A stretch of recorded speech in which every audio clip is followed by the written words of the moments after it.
First, I am Proposition's first speaker, and I'll be talking about the status quo.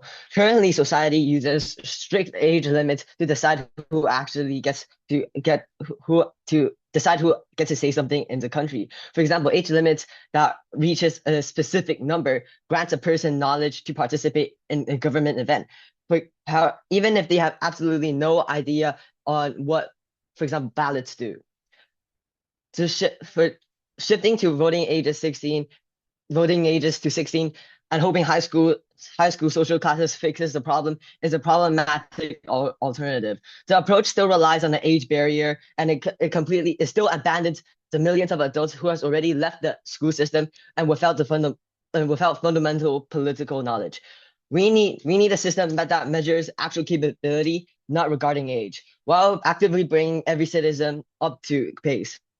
So the scope of this debate is finding the most effective way to measure who is mature enough to vote. We must focus on what causes a citizen to vote properly, which is to understand the structure of a government, rather than inferring based on age limit.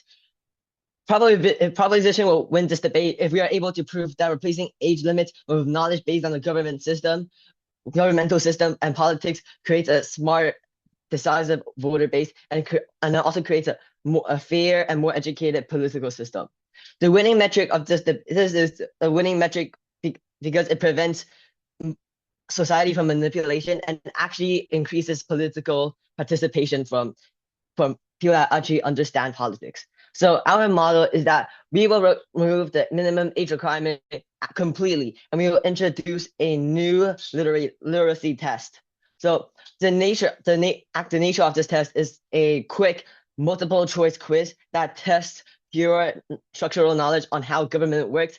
And yeah, we want to create goal oriented questions on, for example, who signs the bill into a law, or what are the actual branches of the government.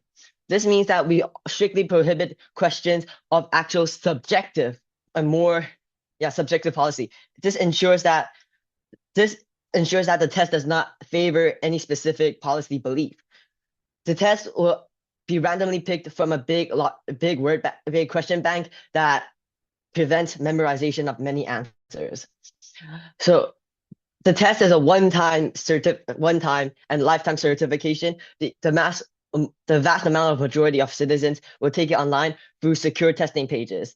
For example, they can also take it in local post offices, or maybe they can also take it as a mandatory part of school.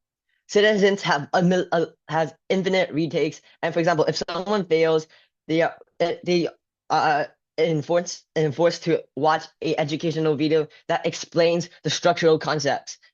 We provide a wider span. We also provide a wide span of accommodations that includes audio formats and also translations into all languages. So now I'll be moving on to my argument. So young people who can actually prove their understanding should be allowed to vote, because democracy should only exclude people when they lack knowledge, not just because they're 18 and they get to vote. The premise is the right to vote should only be based on whether if someone understands the political system, not based on the age line. The state says that the minors cannot vote because they are actually not mature enough because of their age. But age is just a poor line of political ability. So for example, if a 16-year-old can understand climate, taxes, education, and governmental systems, and better than adults are allowed to vote. For example, a debate is trending on social media, and a 21-year-old man is debating with older people. The 21-year-old can actually understand a lot better. Our model replaces age with standard civic tests, which means that younger people that actually don't understand the system will not be allowed to vote, only the people that actually understand the system. So this matters because people are affected by governmental choices, and this will help on education, climate, transport, taxes, and thank you. I'm proud to propose. Imagine a country where you have to pass a test to vote. Sounds fair, right? Smart people vote, dumb people don't. But here's the thing: who writes the test? Who grades it? Who decides what's political enough to know? The same people already in power. That's not democracy. That's a filter to keep power where it is. And yet we say as opposition, this house should not pass this motion. Honorable judges and esteemed delegates, as the first speaker of the opposition, I would first rebut the proposition's case, then move on to the clarification of the motion and our stance, and finally provides our team's claim. So I'll move on to rebuttals.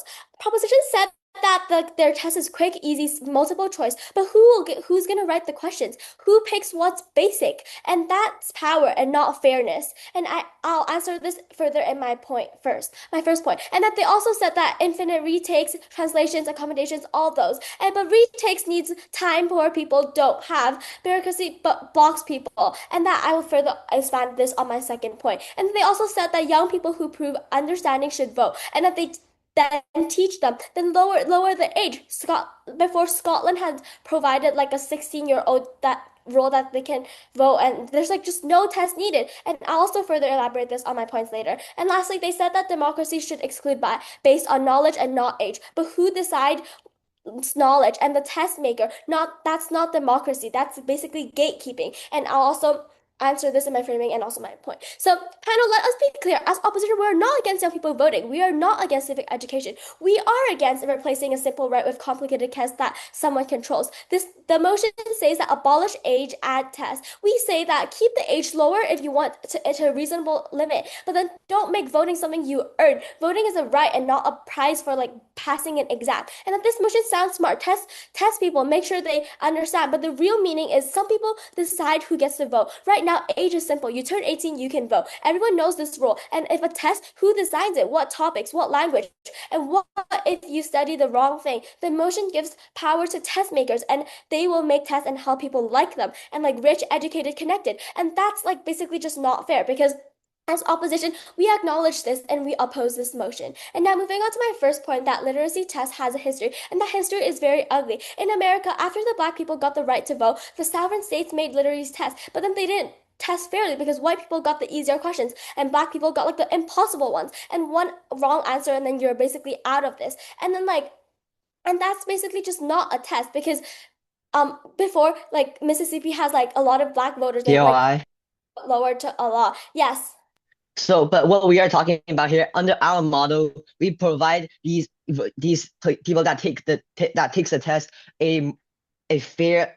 We provide no advantage to neither white or black people. Everyone that takes the test has a Okay, fair okay, advantage. I understand your POI now. Okay, so basically, even if with that, who is gonna create the test? The test is still unfair from the start because there's a creator, and that creator, my second speaker is gonna elaborate on that later on, and that creator gets to decide about all the questions, and then they could be biased, right? And then, okay, the proposition says that modern tests can be fair, but who decides fair? Because the people in power, they always tilt the table towards the people like them. And look at the voter like IDs lost today, like neutral rules that just happen to make it harder for poor people, minorities, old people to vote, and that like it's like the same trick in you name. And but what is basic political literacy, knowing the president, local judges, tax policy, and whoever writes the test picks what's matter, and that's also answer your POI. And our second point is that voting is not a privilege; it's a right. Democracy means that everyone gets a say, rich or poor, educated or not, young or old. The government works for all of us, and so all of us gets to choose, and that is what it is right now. And the question of like before they said that comes from consent of the governed, and not consent of the tested, and not consent of like who is smart. Like it's all of us, and that the proposition may argue that, but 16-year-olds don't know enough. They teach them, then lower the age to 16, give them civic classes, and let them learn what's doing. And that panel, the proposition wants to improve democracy by making it harder to join. But democracy is not a club with a door test. It's a right you get because you live here, you work here, you pay taxes here, and that you are affected here by the laws. Don't test who gets to speak and actually let everyone get the right to speak. And that this house should not pass this motion and proud to oppose. Thank you. So before I move on to my key arguments, I'd first like to rebut some of opposition's points. So firstly, like opposition said that like the ruling party will make these tests unfair to promote like what they own think. But that relies on this false premise that the ruling party is even the one that controls the test. That is not our model.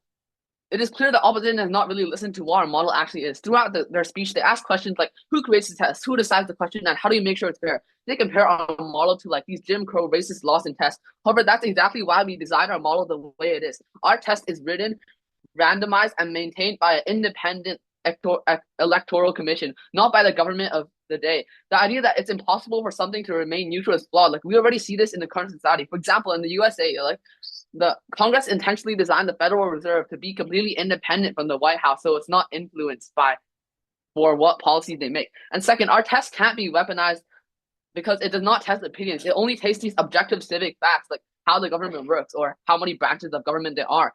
Like, there's no space to ask which party has the better policy or which ideology is correct. So opposition's fear of this like misuse of the test doesn't stand because of how our model works.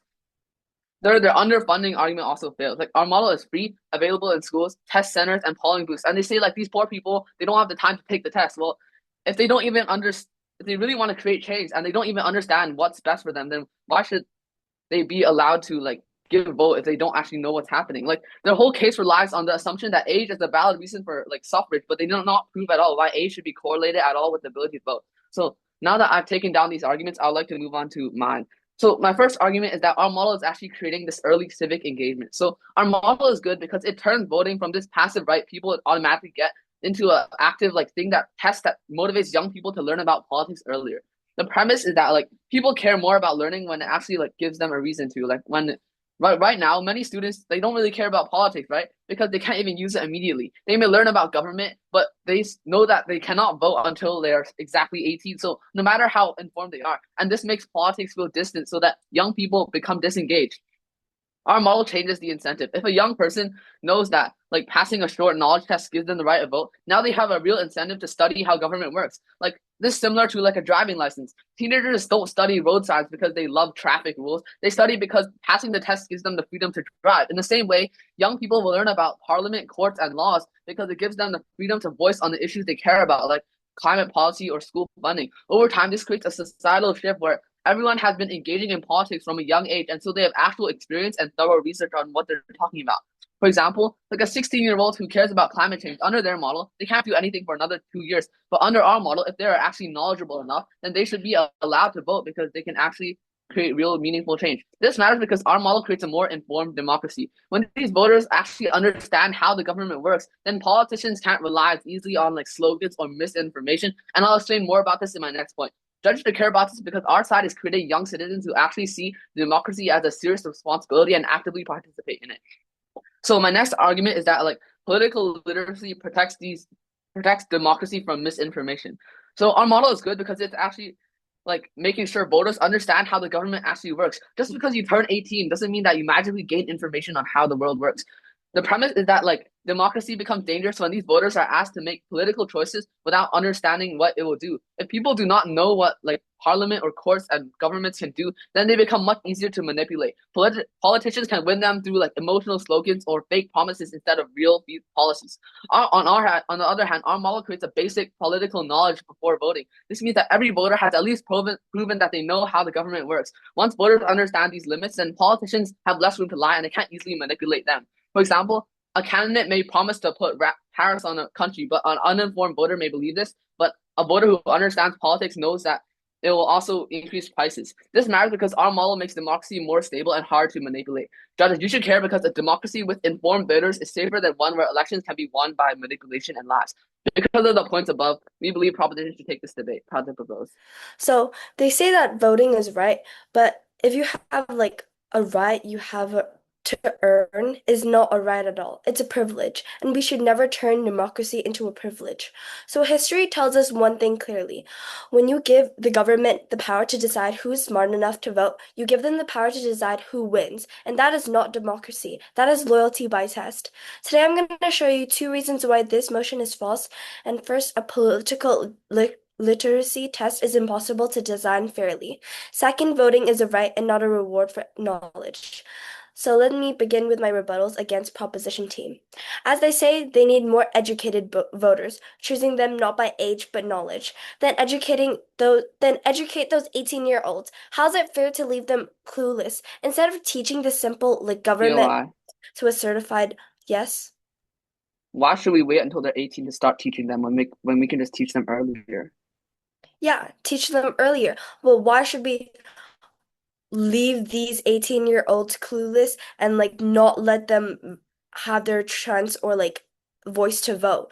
If they're like 18 year old already, they're basically certified adult and they should have the right to know like these like knowledge, and it means that they have to like they should be learning all this like government political rules at 18 because they're basically living their own life and their freedom, so they should know these rules. Then they say young people want to, if they have the opportunity and understand these politics, then a test would motivate them TOI. to learn. That's not 1 minute. But here's the problem. Motivation is not the same as access, and a test doesn't teach, it excludes. So let's be honest, how many young people do you know would be excited to study for a political literacy test? How many people would feel motivated by the threat of being excluded? The reality is a test would be discouraging participation, not encouraging it. Young people would see it as another barrier, another hoop to jump through, and they would check out entirely. So if you want young people to care about politics, you don't test them. You should include them. You give them a seat at the table. You should let them know that a voice matters. A test does not like opposite. If it says your voice only matters if you pass, and that message will always only turn people away, not bring them in. So let me go into my points. So my first point is that they say their model is like well organized and planned, and like this person would help them make these tests. Okay, yeah, you organize them and you know who's gonna make these tests, but they hold this enormous power on who gets to vote, and their power would be abused inevitably. So imagine a test is written by TOI. like a government. So what? Okay, what? What incentive Yes. would this what would they have to manipulate the test if like our model already said that they're neutral, so why would they do that? But do you actually know they're neutral? They're human. Of course, they might have their different opportunities. Why would they how would you know their actual, like their actual opportunities or actual thinking? So you don't know if they might change the rules. They have this power and then they will notice it. So back to my speech.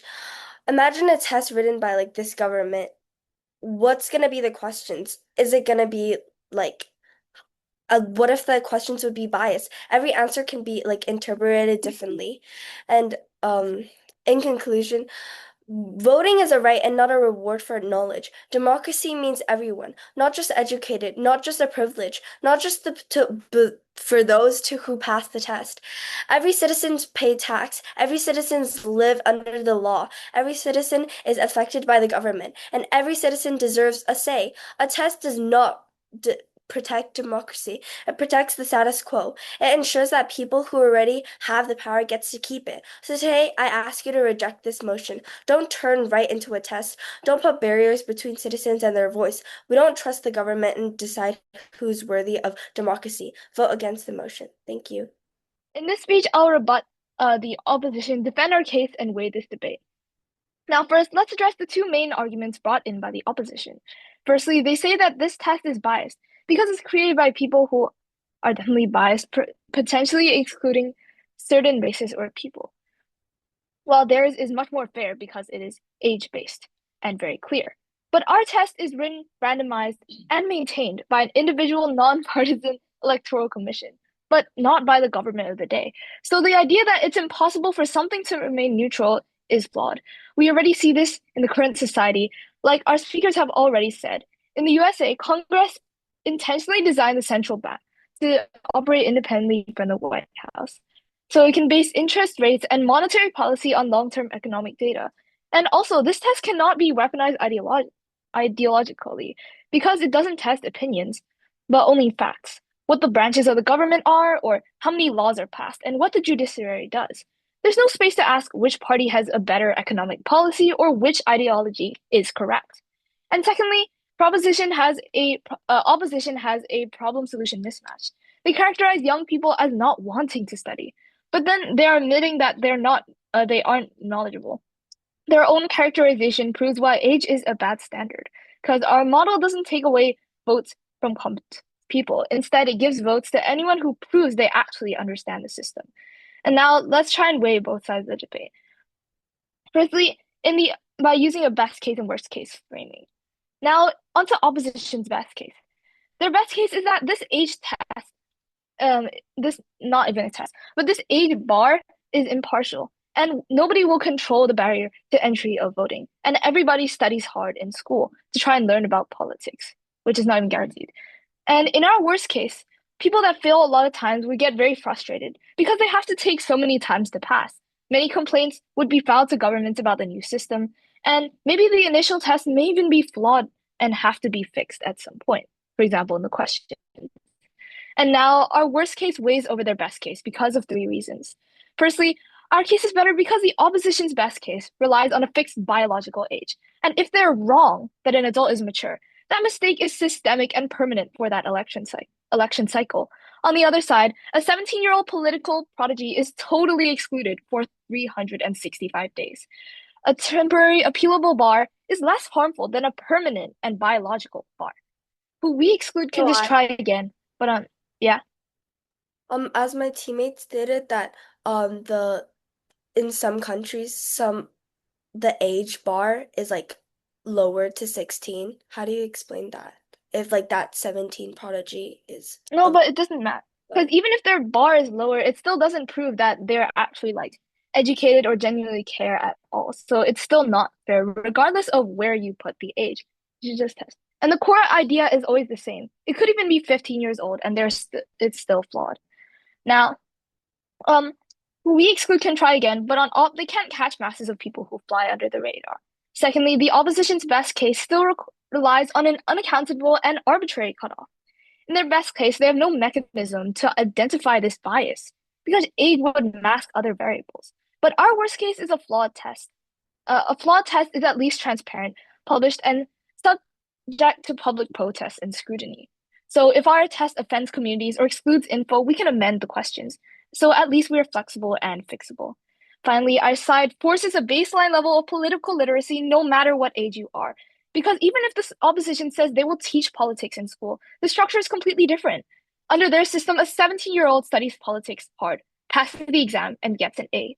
Then they turn 18 and they get the vote for free, regardless of whether they retained a word or if they'll even apply it in reality. We can't just hope that they will. So under our system, they want to learn about politics and the world because they want to earn their own rights to vote, to earn a responsibility. So they'll be more likely to apply this information to their voting. So in conclusion, parts of the vote. So firstly, some rebuttals. The proposition side claimed that a test will not strip away rights for people. Instead, it lets anyone who knows politics work and can have the right to vote. However, they mention that people who can vote should know politics, right? And it's quite obvious that not many school teaches politics when the students are not even 18. And how can the proposition be sure that the adults know politics well? Did they provide any education provision or politics promotion? They're just probably assuming that they will just magically learn. So no, it's not going to happen.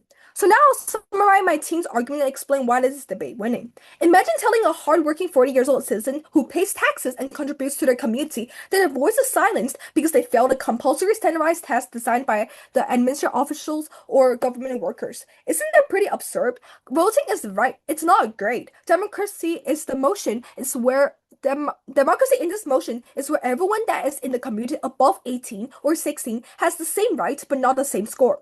This leads deeper into our first speaker's point of how voting is a right, not a privilege. In this liberal world, everyone gets a say no matter if they're wealthy or poor, educated or not. They should all have the right to choose what they're living in, their environment, their president.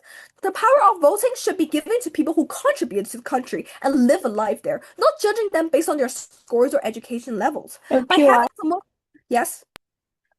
But even if these people are like contributing to society, I think it's not very good if they're not even like educated properly about politics but still have to make important decisions. So is it their problem that they're not educated properly? Are you blaming the people who are in poverty why they're not having to learn politics? Did the model on your side provide any education provision or any promotion of politics to the society so there'll be more people who can learn politics and they have more right to vote? No, you guys are basically excluding people who are not educated. Well, and they live in a country, they have a right to vote what they want to live in. They pay taxes, they did contribute. And by not knowing politics, you cannot exclude them completely from this right?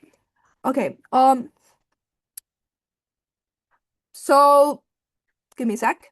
The power of voting should be given to people who contribute to this country and live a life, not judging them based on their scores. So by having someone to make this task grants them an enormous amount of power, and most importantly, who will decide it? This complicates everything in the system. A task will not automatically teach the kids, the citizens. Instead, it includes them harshly. How is the proposition side confident that everyone in the country can pass the test and vote? How can they be sure that people who are in poverty can receive enough education or even the ability to access the test? Isn't this just creating unfairness? While rich people can afford education to pass the test and vote, but the poor who work hard can barely. In this case, the proposition is turning rights into privileges, which is fundamentally incorrect. Hence, the negative impacts of the proposition solution outweigh the benefits completely. In addition, literacy tests have a history, and it is horrible. It is very possible that tests will create unfair for different groups of people. By here, we mean that people with various states of knowledge and vision have to take the same test. With a diverse amount of people, this makes the test already unfair, basically stripping their rights away completely. Although the proposition side says the test would be fair, but who defines it? And the proposition agrees on how only people who know what is going on should vote. But aren't our citizens working under the same country? They contribute, so why are their rights stripped away just because they're confused about politics? Besides, many poor people and minorities cannot receive enough education for that. Till now, the proposition did not include any education permission in their speech. Our second speaker further elaborates on how the power can be abused. Although the proposition keeps saying that the model is well organized, randomized of the test, but someone still has to make it, right? Everyone's different. They're all humans, not robots. So why will the test be neutral? What topics should they ask? What is the standard and how to define knowing a country well enough or what's happening around well enough? Most importantly, the model on the proposition side case is mainly about having fair tests. But how can they be confident suddenly a large amount of teenagers are eager to learn the complex politics and vote? Instead, we believe that the reality will be barely any teenagers will be interested in this, and it excludes a large amount of adults who can be minorities or poor. We're against replacing the simple right into a complicated test and someone that can control. However, we're not opposing civic education or desire for young people to vote. For all these reasons, the opposition side must stand, and I'm proud to oppose. Panel, this entire debate comes down to one question: who decides to vote? Proposition says that an independent commission, and yet we as opposition firmly says that someone still writes the question, and that someone still picks a topic, and that's power dressed as fairness, and that is the clash, and we win this. And what stands, what's false in this debate? What stands? Our first speaker has said it perfectly. Voting is a right, not a grade. A hardworking 40-year-old taxpayer shouldn't be silent because they failed a test. The proposition turns right into privilege. That is fundamentally wrong. And that their neutral test still has questions someone wrote, right? Who decides how many branches of government is basic? They do, and that's not neutral. That's gatekeeping with a smile. And that they say that test motivates young people, but how many teenagers are excited to study for a test that excludes them, a test that doesn't teach? It terrifies. And we also expose this, that they promised education, and where is it? There's no funding, no plan, and just a test and hope. And what falls is that their best case is helps the rich, and that their worst case abandons everyone else, and that poor people working 2 jobs, immigrants struggling with the languages, and that the proposition has no answer for them because their answer is they don't. And why we win? Because we prove 3 things in this debate. First, that a test has always been weapons, and that history has proved this. Their neutral commission is still someone's power. And secondly, voting is a right. And that before, Scotland has proved that a 16-year-old can also vote well. And then no test is needed, and all needed is a chance. And that thirdly, their model excludes vulnerable. And that we as opposition also said, how can poor people pass? And the proposition is silent about this. And that they say that we want informed voters and teach them. Don't test them out. Our model, their model says that earn your voice. Yeah, we are as opposition strongly say that you have a voice because you live here and you have the right. So panel, don't let commissions decide who is worthy. Don't let the neutral become another word for like not for you. And that voting is a right and it's not a grade. Don't let tests get to decide who has the right and who can speak. Vote opposition, and this motion must fall. Thank you. So, judges, this debate boiled down to one single main clash, which is about right is voting like a right that people get, or is it should it be qualified? So it's whether or not voting should be treated as this unconditional right or as a right that requires basic democratic competence. So first of all, proposition is not removing the ability to vote as a right. Under our model, everyone can still be able to vote. They just have to pass a simple test. Opposition tried to argue this by saying suffrage is a basic human right, so any test is an unfair restriction. But proposition was able to take this down because voting is not just a personal expression. It's a tool that changes laws, governments, and other people's lives. Therefore, it's reasonable to require voters to understand the basic system they are affecting. Opposition tried to argue that our model is excluding people, but that is false. Our test is free, neutral, objective, and has unlimited retakes. After every failed attempt, voters are shown a short educational video, meaning the model does not block people from voting. It actually teaches them how to qualify. They also claim we provide no educational support, but since our model actually does, that rebuttal failed as well. Then they said it's unfair because people have different levels of knowledge. But by that logic, every standardized test, driving test, and job interview in the world is unfair. Society already accepts qualification tests when the responsibility matters. And since proposition was able to prove that voting is a really important core right, like this argument should not stand. And like opposition's arguments were that like young people don't want to study, but proposition was able to flip this on them because the fact that these people do not want to study just shows that they don't know anything about politics. Because if you don't study, how can you know stuff about politics? And we believe that if you don't know anything about politics, we're able to prove that just means that you're gonna be like, since voting is such an important right, if everyone is unqualified and uneducated, that just leads to bad laws. And we're also able to prove that when you're uneducated, it's easier for you to be manipulated by government. So we win this clash because our side actually creates informed political participation. Their side protects automatic voting even when people understand nothing about government, just because they don't want young people to have to study. Our world produces smarter public discourse and more responsible voters, which clearly outweighs opposition's claim that some people may not want to study. And because we win on this core clash of qualification, we should obviously take this debate. Proud to propose.